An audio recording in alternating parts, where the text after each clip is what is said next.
America's cheese crisis, Donald Trump is awful as usual, and holy moly, the Nintendo Switch. This is Internews.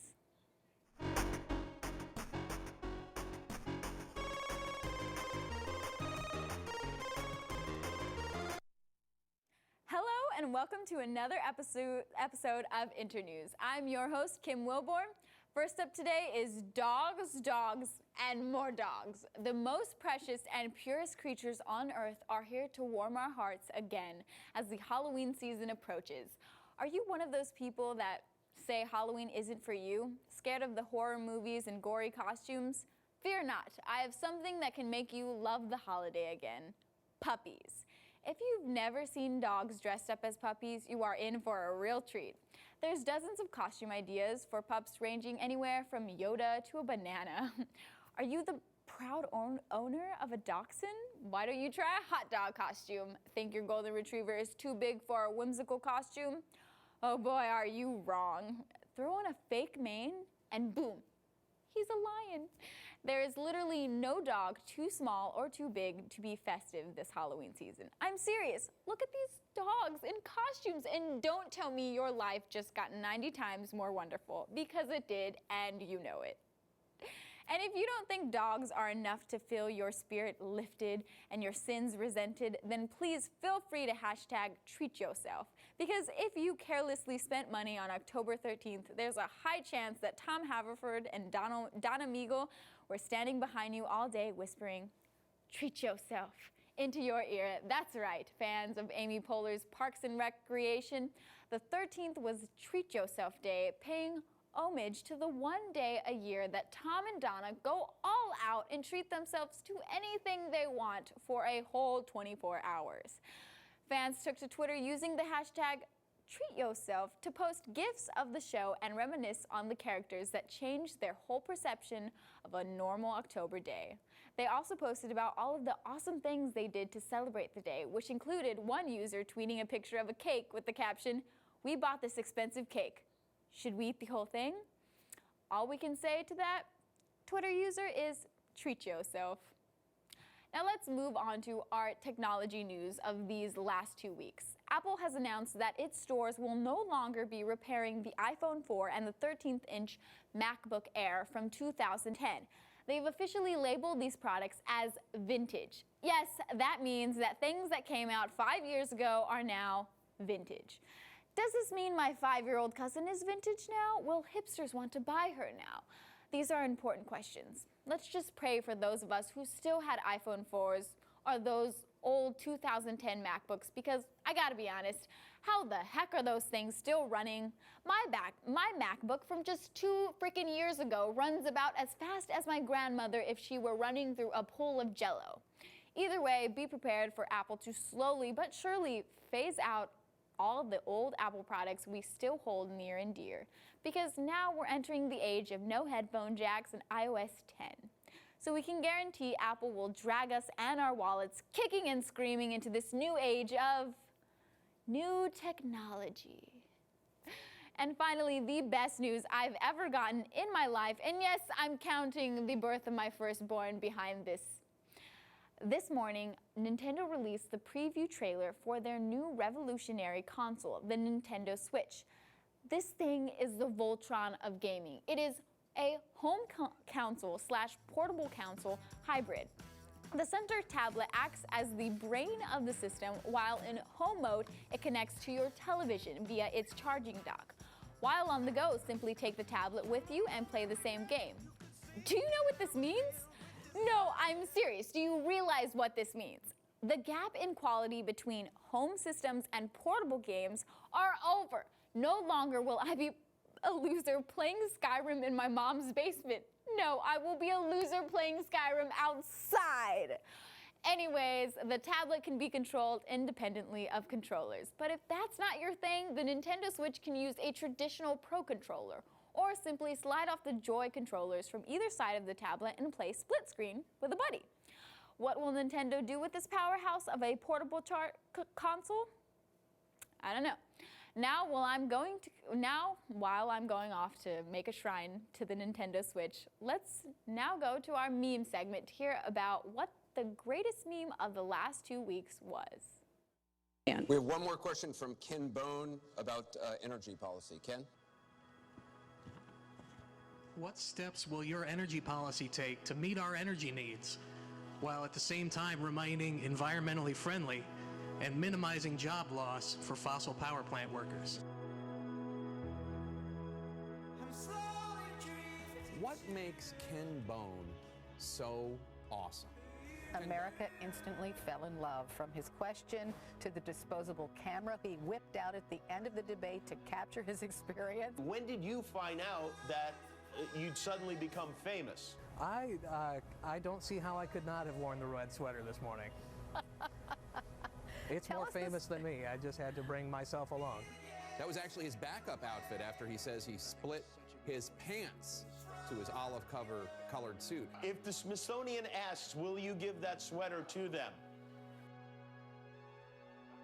In the immortal words of Spider-Man, you either die a hero or you live long enough to see yourself become the villain. Yeah.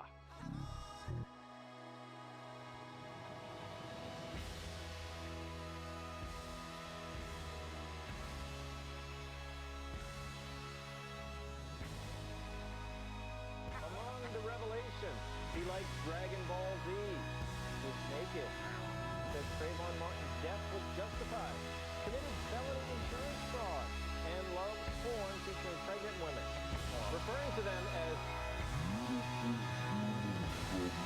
What makes Ken Bone so awesome? Now wait, Ken, you're not going to turn out to be a weird little creep or anything, are you? Maybe. God, we can't have anything nice.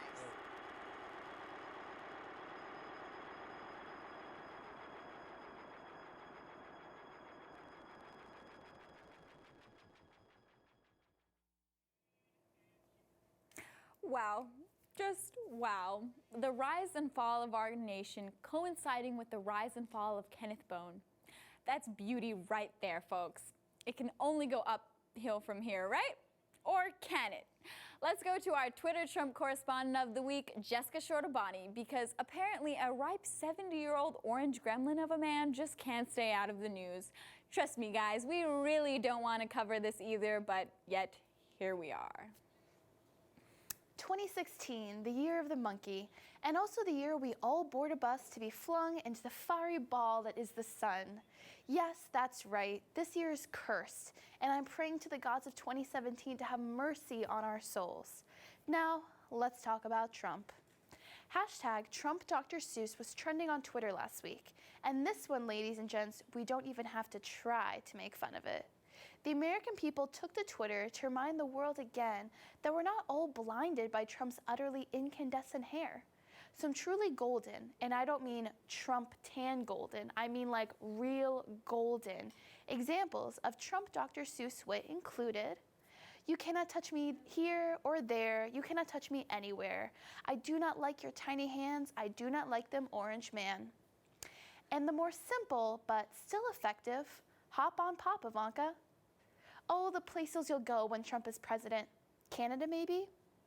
I want to say these lovely tidbits of Twitter poetry made my day, but then I remembered Trump is still alive and running for president.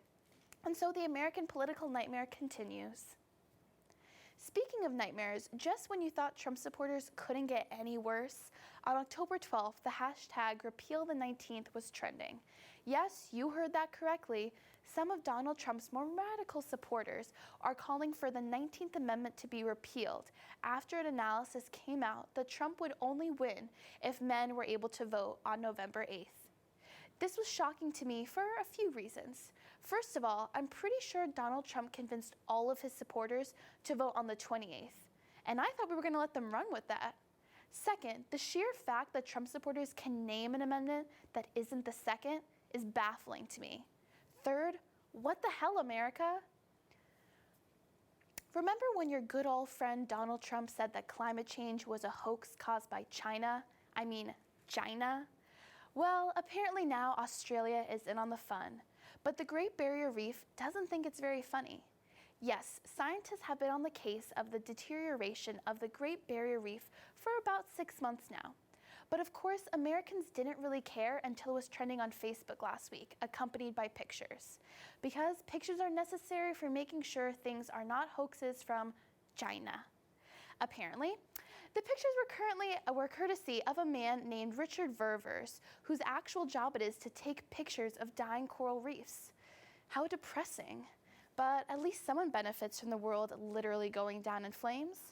The pictures, if you haven't seen them, show the bleaching of the coral reef caused by the higher acidity in the water. Just another example of how the whole world is being whitewashed. Luckily, I've managed to talk about Donald Trump for more than 30 seconds and not burst into flames. However, I should probably just stop here because who knows when I could. Back to you, Kim. Thank you, Jessica. Hopefully that is the first and last time we'll ever have to have a Trump correspondent, because I just really want this election to end. I don't care if it ends in murder. Just please, for the love of God, get that golden toupee fart man out of the media and out of my life. Luckily for us, though, Trump didn't completely take over the news, and something besides the coral reef wasn't whitewashed.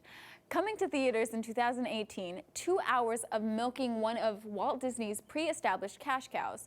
Another live-action copy of a cartoon copy of a myth that already existed before Mushu-covered pajamas were mass-produced. Yes, I had a pair, and so did you. Disney is like your parents telling you the same bedtime story over and over again with slightly different voices, with each read so you stay interested. But in reality, they only buy one book. Although no definitive cast has been announced, Jennifer Lawrence was in talks to play the title heroine, which would be fine if casting a white woman as a Chinese war hero didn't seamlessly wipe away the culture of an entire country just to put Katniss in dramatic eyeliner so if you glance quick enough, you think she's Asian. You'd think, after countless complaints about the whitewashing of cinema, Disney would actually select a cast that reflects the ethnicity of the characters in the story. Well, it seems they might finally have listened. Though the movie is still very much in the works, rumors are currently circulating that Disney is on a search for a Chinese lead actress and may even have a completely Chinese cast. So find yourself a lucky cricket or hope that Mushu will be the guardian spirit of this movie so Disney doesn't screw up the movie and paint it whiter than your laundry when your dad mistakes bleach for detergent. From our last segment, let's get with it and cut the cheese. And yes, this entire story is just for the cheese puns. America is currently in the middle of a cheese glut with 1.2 billion pounds of cheese sitting in cold storage. If you combine all that together, you'd have the size of a small mountain, the big cheese. Cheese prices have been cut by 35%. Meanwhile, the USDA has offered to buy $20 million worth of cheese from farmers to keep them afloat.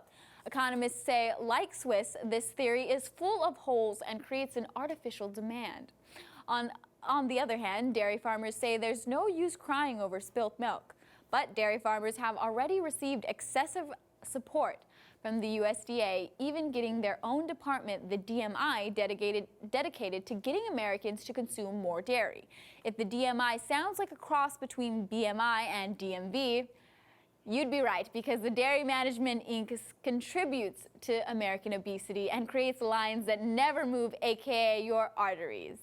The monsters at the DMI have done some ingenious things to make you eat cheese till you're blue in the face, helping Domino's launch new pizza lines, convincing McDonald's to put more cheese on their burgers, even manufacturing the Got Milk campaign. I'm fed up. But why are Americans eating less cheese? Partly because younger generations are less accustomed to drinking it. In part from the rising health concerns over dietary fat and studies showing that the benefits to your bones from drinking milk is overrated. Yet cheese production isn't losing momentum, which is quite the opposite. Next year, dairy farmers are predicted to produce a record 212 billion pounds of cheese. With this much cheese on the way, it's pretty clear something's gotta give. Phew, that's a lot of cheese puns. Someone tell me I set a record. Anyone? Okay, well, now here's another obligatory Trump story because we still hate ourselves here at Internews. Hold on to your horses, folks, because this one's a kicker. Thanks to the Bush you would least expect to play a part in this campaign, working microphones no longer appear to be an issue for the Trump campaign. Last week, audio was released of Donald Trump making lewd, no, disgusting remarks about women. But were any of us surprised by this? Obviously not. But there's something about hearing his cartoon supervillain voice saying the P word out loud that really makes you just want to disinfect your ear canals and buy a chastity belt.